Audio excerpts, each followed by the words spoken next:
Hello guys and welcome to a top 5 edition of Breaking Wrestling. Triple H has a huge number of fans and a huge following all across the world. In the 25 years he has had with the WWE, he has shared the ring with a lot of talent. And contrary to popular belief, he has put over a significant amount of that talent too. The number of losses might not be as significant as the quality of the losses. When Triple H did put over a talent back in the day, it meant a lot. It meant the game had bowed down and you were the guy. Today we look at the top 5 wrestlers Triple H helped put over and built. With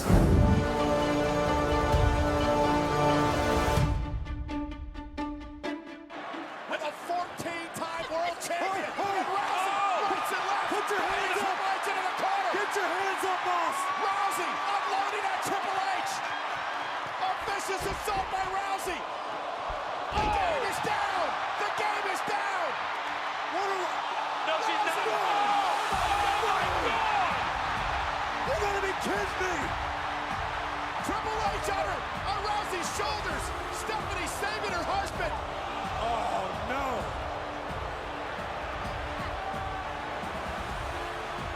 That was not. As you guys saw, in at 5 comes Ronda Rousey. This was her debut match in WrestleMania and many people thought this match stole the show on that night. Ronda was already a made star, being in the UFC, being known globally, in movies, in the cage. However, she was coming into the WWE on the back of epic losses.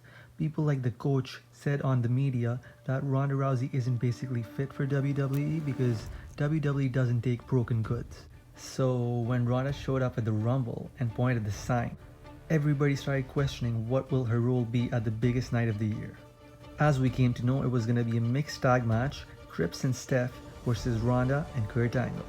Going into this match, no one really knew what to expect from Ronda. She was coming out fresh from the UFC, and with her pointing at the sign, it became a huge internet thing and people weren't the most welcoming when she started. They weren't all negative as it was going to turn out to be, but they weren't the most welcoming either. So this debut match was going to be insanely important for Ronda. As it turned out, she had a very memorable night and a memorable debut. Her performance was strong, her attitude was dominating. She took care of Stephanie McMahon and she even took care of the game Triple H himself, throwing in a few punches, picking him up on her shoulders. I thought Triple H went all in on Ronda and went beyond to put her over. And I'm going to say it worked because the fans were much more welcoming after this match towards Ronda Rousey. Say what you may about Triple H, but his presence in the match definitely benefited Ronda Rousey. Ronda was already a made star before coming into the WWE, but after this match and Triple H's performance with her, the wrestling fans realized that she was more of a wrestler than they thought.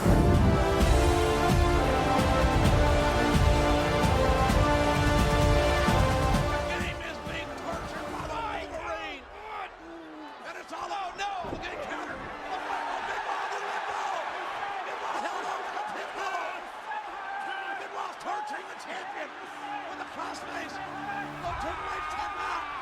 Tap out. There's got to be something that can be done. Something, anything.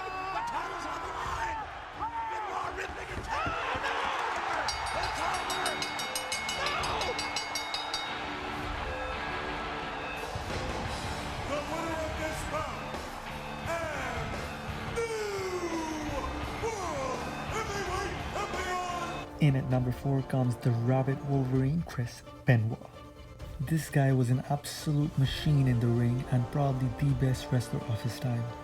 The intensity he put into his matches made you believe this guy was in an actual fight. His aggression, together with the fact that he would always inch close but never quite get there, he would never become a world champion, was really helping the fans support him in this match going into WrestleMania 20 against Triple H and Shawn Michaels. He had just won the Royal Rumble going into this match, but against Triple H, against Shawn Michaels, he was definitely an underdog. An underdog that the fans desperately wanted to win. He was successful at his attempt at chasing the title at WrestleMania when he made Triple H tap out to the crippler crossface. Triple H barely put anyone over at the time, and the fact that he tapped out to Benoit spoke volumes. What made Benoit a part of the list is the fact that Triple H put him over again at Backlash and at Vengeance in 2004.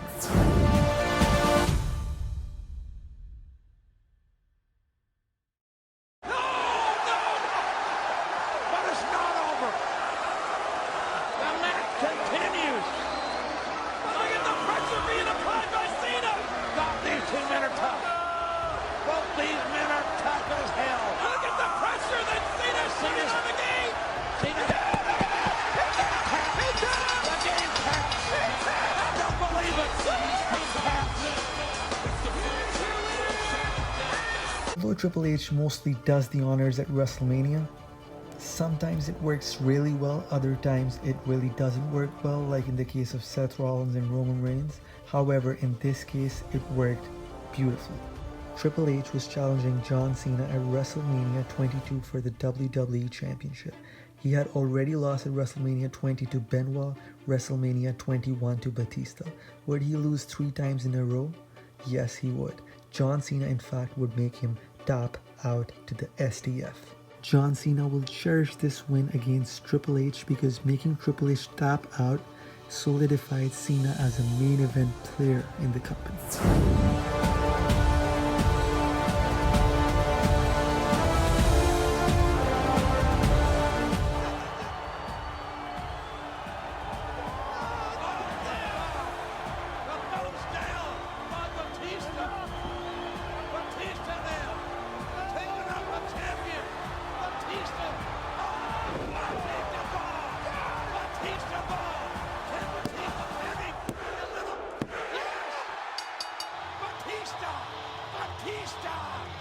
Batista is next on the list, a name that has been closely associated with Triple H throughout his career. Batista got his break into the main roster with the help of Triple H in Evolution, surrounded himself with Randy Orton, Ric Flair, and Triple H, wreaked havoc across the WWE, and then he won the Royal Rumble.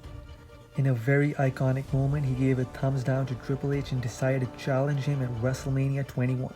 This match had a big fight feel to it. You saw 2 powerhouses going at it. Who was going to come out on top? Was it going to be the teacher or the student? Batista powerbomb through, prevailed, and won his first World Heavyweight Championship. Triple H was then made to put over Batista again in Backlash and then again at Vengeance in a very memorable Hell in a Cell match. Batista went on to have a huge career in the WWE and is now a big-time movie star. Triple H definitely did help him out in the early part of his career. The game had never beaten Batista, and that was the story going into WrestleMania 35 and Dave Batista's retirement match. Batista wanted to put over the guy who made him, basically.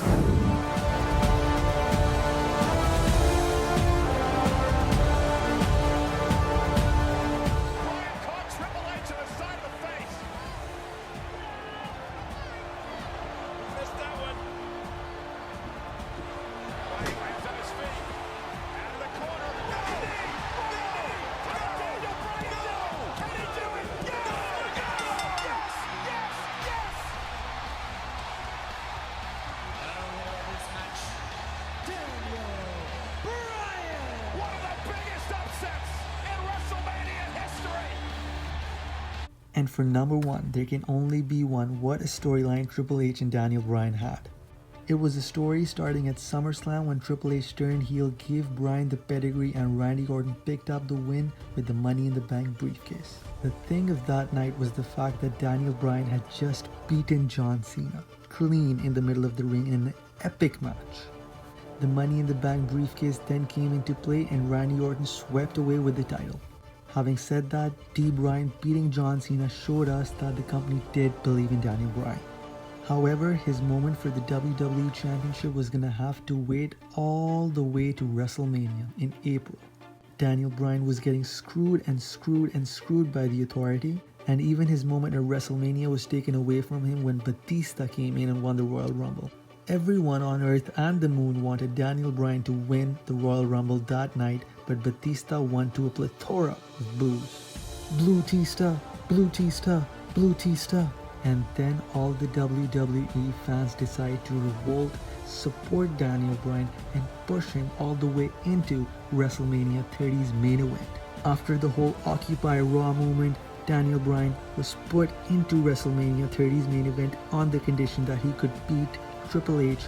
The odds had been stacked against the ultimate underdog as we went into New Orleans. Daniel Bryan versus Triple H early in the night. Triple H put over this guy. He got hit by the knee, 1, 2, 3, and he got the win. Daniel Bryan did. It wasn't the fact that Triple H put him in this match and put him over. It was the fact that Triple H decided to put him into this storyline with the Authority, or whoever decided, but Triple H really played up his character to be that evil boss and put this guy over to that level with the fans. It culminated with this match, and then Daniel Bryan went on to WrestleMania 30 to win the WWE Championship when he made Dave Bautista tap out. So there you have it, guys, the top 5 list of wrestlers Triple H put over in his career. With us celebrating Triple H's 25 years in the WWE, here's to 25 more, and here's to putting more stars over. Triple H does receive a bad rep for his performance in the ring, maybe because of backstage politics or other reasons, but we shouldn't take away the contributions he has made and put over the talent he has in those situations. Please comment down below and let me know if you agree with the list, who could be in, who could be out, do you agree or not? To commemorate Triple H's 25th anniversary in the WWE, I'm also gonna make a list of the top 5 wrestlers Triple H buried in the WWE. So just keep a lookout for that one. I hope you enjoyed this video, and thank you so much for visiting the channel. If you enjoyed the content, please hit the thumbs up and subscribe to the channel so you can be aware of more amazing content. I'll catch you soon, guys. Take care. This is Breaking Wrestling.